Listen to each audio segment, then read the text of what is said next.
Hello students, मैं विक्रांत त्यागी एक बार फिर से आप सभी का स्वागत करता हूं आपके अपने यूट्यूब चैनल पर।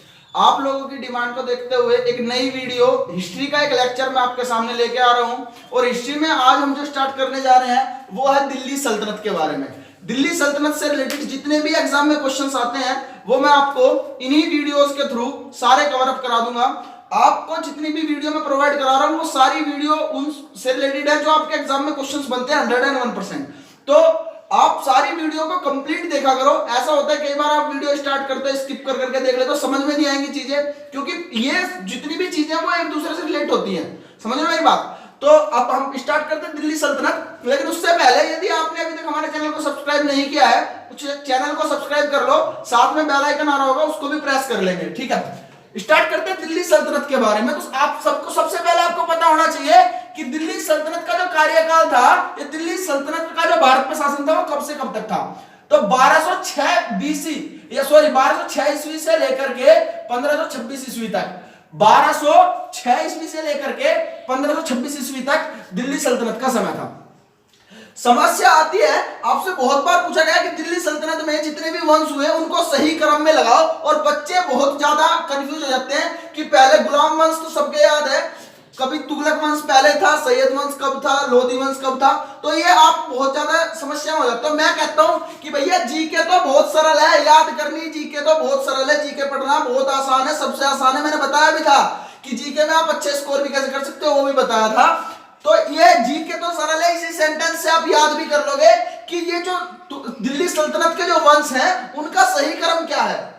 जीके तो सरल है, ये सेंटेंस आप बहुत बार बोलते हो, और जिस बच्चे की जीके अच्छे हो तो बिल्कुल बोलता है, और जिसकी अच्छी नहीं है वो आप बोलना शुरू कर दो, क्योंकि यही सेंटेंस आपको याद करा देगा कि दिल्ली सल्तनत में वंशों का जो सही क्रम है वो क्या है। तो जी से सबसे पहले होता है गुलाम वंश। जी से सबसे पहले कौन सा वंश आता है? गुलाम वंश। दूसरा के से आता है खिलजी वंश। कैसे क्या है? खिलजी वंश। फिर तो में तय को पकड़ेंगे और तय से कौन सा वंश आ जाएगा आपका? तुगलक वंश। तो में तय को पकड़ेंगे और तय से कौन सा वंश आ जाएगा? तुगलक वंश। अब आप सोच सकते हो सर जी ओ का क्या यूज है? अरे बेटा ओ से कोई वो भी तो नहीं है ना वंश, इतना भी तो समझोगे आप। ठीक है, नेक्स्ट बात करते हैं सै से। तो सै से कौन सा वंश हो जाएगा आपका? सैयद वंश। और लास्ट रे को आप यहां पे छोड़ देंगे और ले से कौन सा वंश हो जाएगा आपका? लोधी वंश। ये इन सभी दिल्ली सल्तनत के वंश का सही क्रम है, और आप इसको इस ट्रिक से आसान कुछ नहीं है, आप इसको यहां से बहुत सिंपली याद कर सकते हैं। समझ आ रही है ना चीजें? तो एक बार फिर से सेंटेंस बोल देंगे। जी के तो सरल है, जी के मतलब जी से गुलाम वंश, के से खिलजी वंश, से अगर सरल आता है तो जी के तो पहले तय आएगा, तो से मतलब तुगलक वंश, से में से आएगा पहले, तो से सैयद वंश, और लास्ट में रे ले आएगा, ले से मतलब लोधी वंश।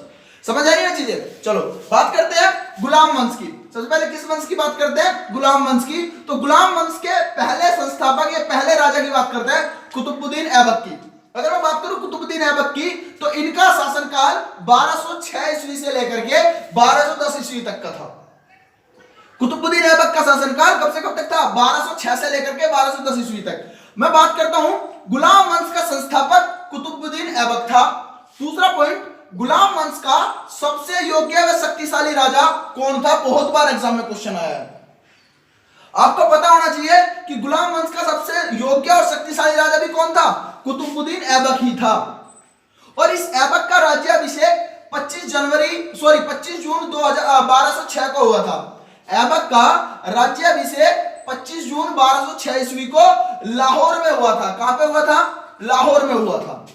और लाहौर को ही इन्होंने अपनी राजधानी भी बनाया था, यानी कि कुतुबुद्दीन ऐबक की राजधानी कहां पे थी? लाहौर में। इसमें कोई समस्या? नेक्स्ट बात करते हैं, कुतुबुद्दीन ऐबक को भारत में तुर्की राज्य का सह संस्थापक भी माना जाता है। कुतुबुद्दीन ऐबक को भारत में तुर्की राज्य का सह संस्थापक भी माना जाता है। एक बार आप यहां तक का नोट करो, या तो इसका स्क्रीनशॉट ले लो, मैं नेक्स्ट चर्चा करता हूं। फिर नेक्स्ट डिस्कस करते हैं कि कुतुबुद्दीन ऐबक ने अपने साहित्य में फारसी का प्रयोग किया था। मोस्ट इंपोर्टेंट पॉइंट है कुतुबुद्दीन। ये देखो, वैसे तो सारी वीडियो ही इंपोर्टेंट है, क्योंकि इसमें मैं आपको देख लेंगे एक बार ग्रुप डी से लेकर के पीसीएस तक आपका चाहे कोई सा भी एग्जाम दे लो, अगर वहां पे क्वेश्चन आएगा तो वो आपको यहाँ पे देखने को मिलेगा। एसएससी का या दिल्ली पुलिस, यूपी पुलिस का, या कोई और ये जो छोटे मोटे एग्जाम है इनमें तो इससे क्वेश्चंस बाहर आएगा ही नहीं। समझ आ रही है चीजें? तो आप इसको बिल्कुल कंप्लीट देखें और वीडियो पसंद आए तो लाइक शेयर कमेंट्स जरूर कर दें। तो याद रखें कुतुबुद्दीन ऐबक ने साहित्य में, अपने साहित्य में किस लैंग्वेज का यूज किया था? तो फारसी भाषा का प्रयोग किया था। नेक्स्ट, अपनी दानशीलता के कारण कुतुबुद्दीन ऐबक को लाख बख्श और पील बख्श, लाख बख्श व पील बख्श के नाम से जाना जाता है। यहां आप नोट करके 2 पॉइंट लिख लेंगे। लाख बख्श का क्या मतलब होता है और पील बख्श का क्या मतलब होता है? लाख बख्श का मतलब होता है लाखों का दान देने वाला। क्या मतलब होता है? लाखों का दान देने वाला। और पील बख्श का मतलब होता है हाथियों का दान देने वाला। पील बख्श का क्या मतलब होता है? हाथियों का दान देने वाला। इनके नाम से भी इसको जाना जाता है, लाख बख्श के नाम से और पील बख्श के नाम से। उम्मीद है ये चीज समझ आई होगी। नेक्स्ट बात करते हैं, कुतुबुद्दीन ऐबक ने सूफी संत ख्वाजा कुतुबुद्दीन बख्तियार के नाम पर दिल्ली में कुतुब मीनार का निर्माण शुरू कराया। इंपॉर्टेंट पॉइंट है, किसके नाम पर? सूफी संत ख्वाजा कुतुबुद्दीन बख्तियार के नाम पर दिल्ली में कुतुब मीनार का निर्माण शुरू कराया, जिसे बाद में इल्तुतमिश ने पूरा कराया, जिसे बाद में इल्तुतमिश ने पूरा कराया। यहां पे समस्या वाली बात यह है, कुतुब मीनार से रिलेटेड बहुत सारे एग्जाम में क्वेश्चंस बनते हैं और बच्चे बहुत बार कंफ्यूज रहते हैं। मैंने 3-4 क्वेश्चन जो मेन बनते हैं वो लिख दिए हैं, एक बार समझ लो। पहला क्वेश्चन ये है कि कुतुब मीनार का निर्माण किसने शुरू किया या कुतुब मीनार की नींव किसने डाली? तो वो उस क्वेश्चन का आंसर है कुतुबुद्दीन ऐबक ने। दूसरा क्वेश्चन आता है, कुतुब मीनार का निर्माण किसने पूरा कराया? तो वो कराया इल्तुतमिश ने। और कुतुब मीनार की 5वीं मंजिल किसने बनवाई? 5वीं बोल दे, लास्ट आखिरी मंजिल बोल दे, तो वो बनवाई फिरोज शाह तुगलक ने। और अगर आपसे पूछ ले कि बिजली गिर जाने के बाद सिकंदर लोदी ने इसका पुनर्निर्माण कराया था, कुतुब मीनार पे जब बिजली गिर गई थी या बिजली की वजह से जब वो टूट के कुछ उसका पोर्शन खत्म हो गया था, तो याद रखेंगे सिकंदर लोदी ने इसका पुनर्निर्माण कराया था। इतनी बात समझ आ रही है? नेक्स्ट वेरी इंपॉर्टेंट पॉइंट है, ये एमपीपीसीएस 2016 में पूछा हुआ क्वेश्चन है। एमपीपीसीएस 2016 में पूछा हुआ क्वेश्चन है, तो लिख लेंगे, कुतुबुद्दीन ऐबक ने भारत में पहली मस्जिद कुव्वत उल इस्लाम का निर्माण कराया था। भारत में पहली मस्जिद का निर्माण किसने कराया? कुतुबुद्दीन ऐबक ने। और उस मस्जिद का क्या नाम था? कुव्वत उल इस्लाम। और ये मस्जिद अगर आपसे कोई पूछ ले कहां सिचुएटेड है, तो ये दिल्ली में है। कहां पे है? दिल्ली में। दिल्ली में भी एग्जैक्टली मेहरौली में पड़ेगी और ये कुतुब मीनार के जस्ट सामने। समझ आ रही है चीजें? तो एक बार यहां तक का नोट कर लो आप सब लोग। नेक्स्ट डिस्कस करते हैं। मैंने अभी आपको बताया भारत की पहली मस्जिद कुव्वत उल इस्लाम का निर्माण किसने कराया था? कुतुबुद्दीन ऐबक ने। कहां पे? दिल्ली में। दिल्ली के मेहरौली में वो स्थित है।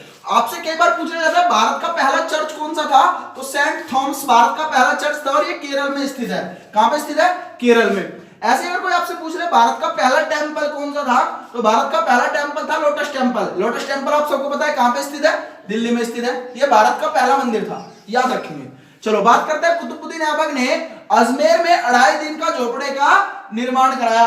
कुतुबुद्दीन ऐबक ने अजमेर में 2.5 दिन के झोपड़े का निर्माण कराया। ये क्वेश्चन 2017 में जो दिल्ली पुलिस की परीक्षा हुई थी 7 दिसंबर को, पहली शिफ्ट की जो परीक्षा थी, उसमें पूछा हुआ सवाल है जीके का कि अजमेर में 2.5 दिन के झोपड़े का निर्माण किसने कराया था? तो याद रखें कुतुबुद्दीन ऐबक ने। नेक्स्ट बात करते हैं, 1210 ईस्वी में चौगान, ये चौगान को पोलो के नाम से जानते हो, पोलो खेलते वक्त घोड़े से गिरकर इनकी मृत्यु हो गई थी। नेक्स्ट बात करेंगे, कुतुबुद्दीन ऐबक की मृत्यु के बाद उसके सरदारों ने उनके पुत्र आराम शाह को लाहौर की गद्दी पर बैठा दिया। लेकिन आराम शाह जो होता है एक अक्षुम राजा था, मतलब उसके बस की कुछ इतना काम दाम था नहीं, ना ही वो इतना अपने पिता के तरह होशियार राजा था। तो इल्तुतमिश जो कि किसका कुतुबुद्दीन ऐबक का दामाद था, उसने आराम शाह को मारकर या दस्त करके सिंहासन पर अधिकार कर लिया था। समझ आ गई चीजें? नेक्स्ट बात करते हैं, प्राचीन नालंदा विश्वविद्यालय को ध्वस्त करने वाला ऐबक का सेनापति बख्तियार खिलजी था। जो नालंदा विश्वविद्यालय है उसको ध्वस्त करने वाला कौन था? ऐबक का सेनापति था, उसका क्या नाम था? बख्तियार खिलजी। उसने ही प्राचीन नालंदा विश्वविद्यालय को ध्वस्त किया था या उसको मतलब उस पर दिक्कत कर दिया, अटैक किया था। नेक्स्ट बात करते हैं आराम शाह की। आराम शाह में बस एक ही चीज याद रखनी है, 1210 में ये राजा बना, 1210 में हट गया था। किसने मारा? तो इल्तुतमिश जो ऐबक का दामाद था, इसकी हत्या करके सिंहासन पर अपना अधिकार प्राप्त कर लिया था। समझ आ गई चीजें? इस वीडियो में सिर्फ इतना ही रखेंगे, नेक्स्ट वीडियो में हम डिस्कस करेंगे इल्तुतमिश से संबंधित क्वेश्चन, इल्तुतमिश से संबंधित जो भी फैक्ट होंगे उन्हें हम नेक्स्ट वीडियो में डिस्कस करेंगे। अगर ये वीडियो आपको पसंद आई है तो इसको लाइक करें, शेयर करें, कमेंट्स करें, और यदि आपने अभी तक हमारा चैनल सब्सक्राइब नहीं किया है तो चैनल को सब्सक्राइब कर लें, साथ में बेल आइकन आ रहा होगा उसको भी प्रेस कर लें। आज के लिए इतना ही, मिलते हैं नेक्स्ट क्लास में। Thank you class.